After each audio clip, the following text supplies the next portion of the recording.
Hi everyone, welcome to another live episode of Ask Flora, the weekly episode where we look at simplifying your life 1 week at a time using intuition and practical tips. I'm Flora Sage, your intuition expert and simplification coach. So this week's topic is all about simplifying your digital life. So many of us spend so much time on our devices and on our computers that we find very little time to simplify it because we're on Facebook, we're on YouTube, we're on Twitter, we're on Snapchat, we're in emails, excuse me, and we're doing all these things.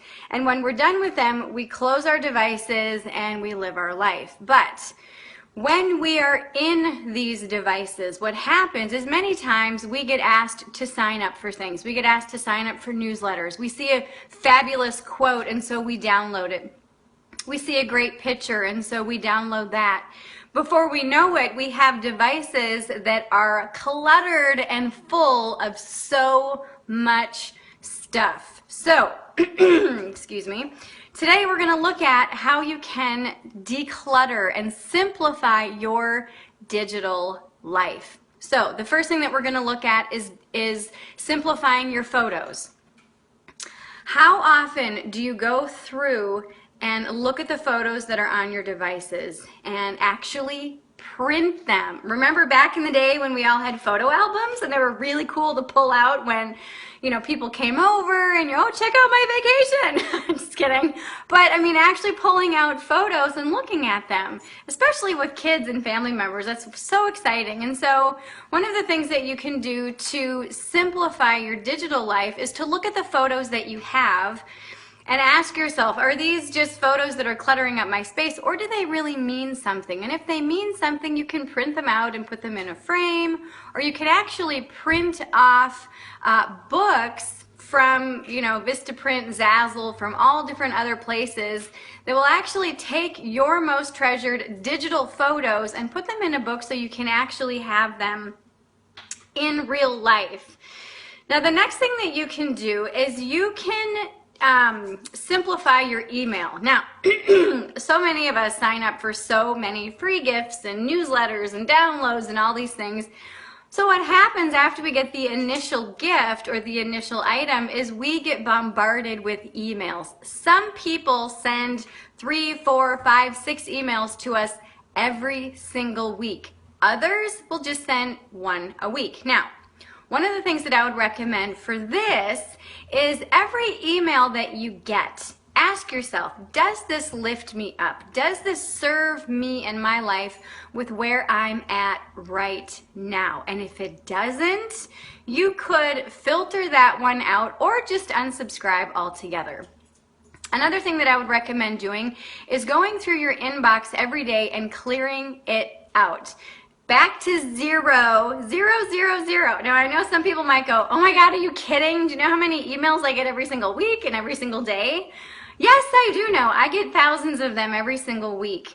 But every time I go through my inbox, I make sure that I whittle it down all the way to 0. If it's something that I can't do that day, I put it in a folder on the days that I know that I will be able to have more time. Most emails typically take about 2 to 3 minutes to respond to. If there's an email that you have that you want to respond longer, put it in that email folder that you'll do later on.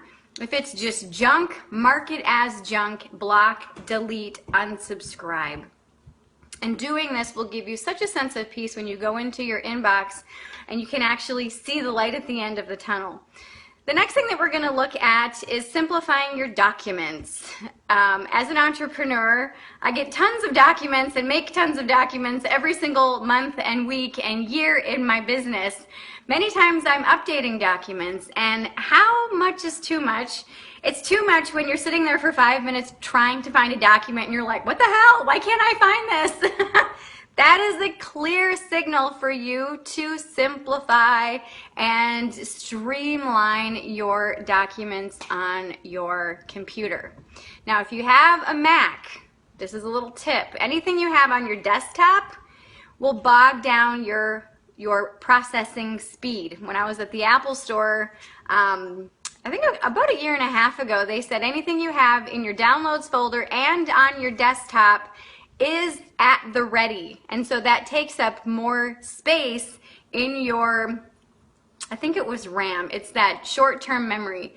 And so what you can do is look at your desktop. You can look at the downloads that you have and start to find a place for them. If it was just a temporary thing where you're just like, yeah, you know, I read this once, it was okay, but this is not enough to keep, move it to the trash. If you loved it, you're like, oh my God, this is amazing, make a folder for it. I have a folder called enrichment, and anything that I download that really means a lot to me, that I'm like, wow, this made a really big impact on me, I put it in that enrichment folder. If it's for work, I put it in my work folder. If it's personal, I put it in my personal folder.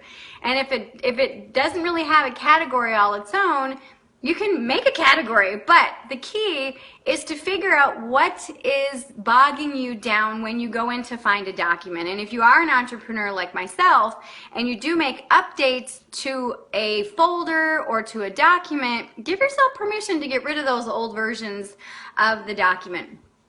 Now the next thing, and I know that I touched on this before, but this is the next and last thing, is who you connect with, okay? So yes, we all get newsletters every single week, every single day sometimes, and we get those newsletters from the people that we follow, from the people that are on our social media, whether it's Facebook or Instagram or Twitter or Snapchat or wherever, Pinterest.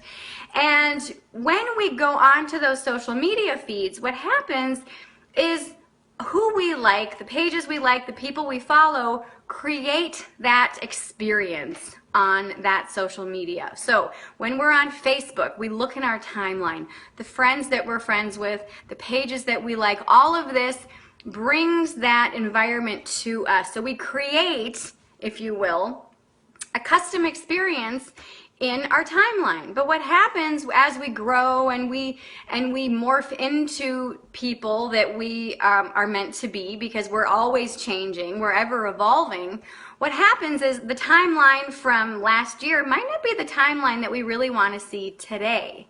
So if you're going onto your social media pages or your timelines and you're realizing that this just doesn't lift me up anymore, or you're seeing all this stuff that's like, ugh, and that really brings you down energetically and is causing you to get kicked out of your happy place, delete it, unsubscribe, unlike, or just hide temporarily those pages. And what you're doing is you're creating a custom experience when you do this. Now, don't be afraid to unlike a page because of the repercussions. There are some people that take it personally whenever you unlike their page. True business owners know that a business page or any page on social media is there to build relationships. And if somebody decides to unsubscribe, that's fine. That means that what we have to offer as a business owner doesn't fit in with what that person is looking for. And that's okay. That is okay. And so try not to think about, well, I have to like this person because if I don't like them, they're going to get mad at me or blah, blah, blah. You might just want to say, hey, you know, I'm weeding out and simplifying my timeline so that I can really stay in a certain place and space during my day. There are some times when I pop open my Facebook timeline and I see something that I just don't want to see, like animal abuse or things like that. Anytime I see any type of those posts, I unfriend, I unlike, I hide, because yes, those things matter and they're very important, but I don't want to see them in my timeline. And I'm not saying that I'm insensitive to that. I'm just saying that I know that that's out there. I know that there's very horrific things that are out there, and I know that if they matter to me enough, I will donate to a cause, but I don't want to see these grotesque pictures in my timeline every time I go onto Facebook. And so you can curate your own experience on social media, on Twitter, on Facebook, on Instagram, on Snapchat, and you are in charge of your timeline. And so please do not keep yourself on a list that is bringing you down, that is causing you to emotionally get triggered or stirred by seeing someone else's posts. Hide it. Unfriend, unsubscribe. do yourself a favor in doing this, because what happens when you stay on these pages that trigger you, that cause you to get kicked out of your happy place, especially while you're in transition, what happens is your energy starts to plummet. You start to get sucked out of that place that feels good, and that scatters your energy. And then what happens is when you get off of social media, you really have a challenging time regrouping and finding your center so that you can go about your day. And so when you curate what you see on any given day, on any of your timelines, including in your email and your documents and your photos, what happens is you have a more simplified version of life. Digital stuff, digital clutter is a fairly new thing in the spectrum of humans and our life. And so many people don't even think to simplify their digital life. And so by doing this challenge this week and simplifying your timelines on your social media, for simplifying the photos that you have on your devices, simplifying the emails that you get, whether it's to unsubscribe or read and then delete, and also simplifying and streamlining your documents. This is something that will give you a much more energetically clean and sound and just all around better experience when you go on to any device that you have. Also, if you have all these notifications popping up all the time, boom, boom, boom, boom, boom, shut the notifications off. That kicks you out of your focus during the day. That's a whole nother video about multitasking and notifications and whatnot. But also give yourself permission to shut those notifications off and check social media or emails or text messages when you are called to do it. Well, I hope that you have enjoyed hearing how you can simplify your digital life. For even more resources to simplify your life and business, please go to florasage.com and sign up for your free gift. I hope you all have a fabulous, fabulous rest of your day. Bye-bye.